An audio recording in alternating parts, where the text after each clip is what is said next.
Ана жалғыз ғана жарық өмір сыйлаған, жамандыққа қимаған. Анаңыздың бұл дүниеден өткеніне неше жыл болды? Анам 20 жасында қайтыс болған. Биыл осы кеше 55 жасқа толдым. 35 жыл болыпты ғой. 35 жыл болыпты. Анаңызға жасай алмаған жақсылықтар бар ма? Оның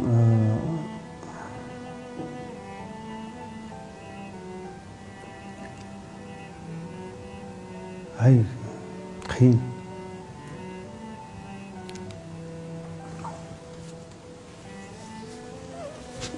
Бірден сол қан қысымына ұшырап, қан қысымы көтеріліп,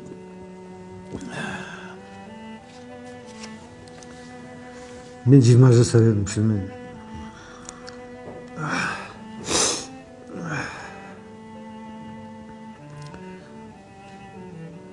Оның үстіне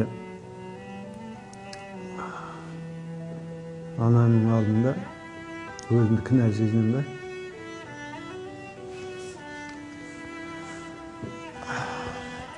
Мен кемпір шалдың баласы болдым. Кемпірдің баласы болып есептелдім. Солай болып тәрбиелендім. Анамның атын Әлима деп атадым. Атымен да. Әкемді де Тұрсынбай деп атады. Өйткені кемпірдің баласымын жаңа. Кейін анам қайтыс болған кезде өкіндім қатты. Ең болмаса ана демеппін ғой деп. Анаңызды сағындыңыз ба дейді. Әлі сағынамыз.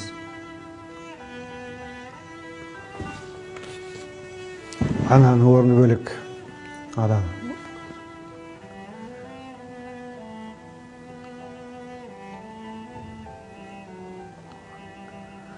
Қанша жасқа келсең де анаңның аты ана.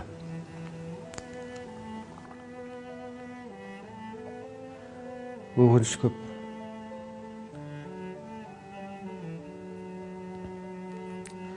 Бүкіл жақсылықты сол анаңа беруім керек. Бере алуым керек. Солай ойлаймын өзім. Анасы бар адамдар ешқашан қартаймайды дейді ғой. Қартаймайтын себебі әрдайым еркелеп жүресің бе? Қазір жаныңызда болса не айтар едіңіз дейді. Бірақ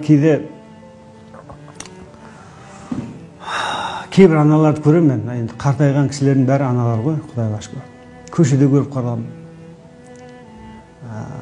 Базарда қараймын, болмаса басқа жерде қараймын.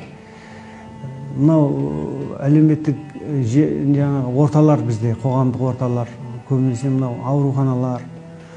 Аналар жүр сол өзімен өзі жаңа ешқандай демеу жоқ, қолдау жоқ. Ең қасында бала шағасы жүру керек қой мысалы. Ол жоқ бейшара жаңа, қолында таяғы бар, басқасы бар. Соған қарап өзім ойлаймын, қалай болды? Мынаның туған перзенті жоқ ма екен деп та. Анасы бар адамдар неге мән беру керек дейді.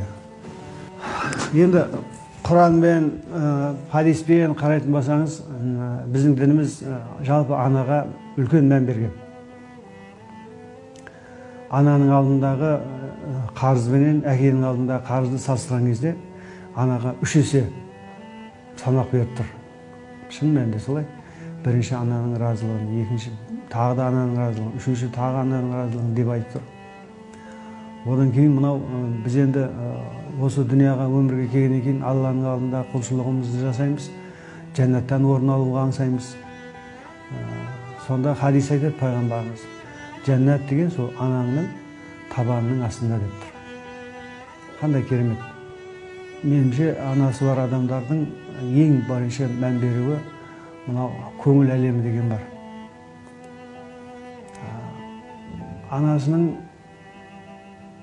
ана деген жалпы перзенттен ештеңе дәметпейтін бір адам. Ана саған ешқашан істеген тірлігіне қарыз ретінде қарамайды ғой. Енді ұрпағы да мынау абай айтады ғой, махаббатпен жаратқан адамзатты сен де сүй, сол Алланың жанынан тәті деп. Махаббат. Ана саған махаббатын сыйлайтын болса, солай сыйлады. Сен перзент ретінде оған махаббатпен сыйлауың керек, махаббатпен қарауың керек. Бұл өзі жаратылыстың мәні солай, шын мәнінде.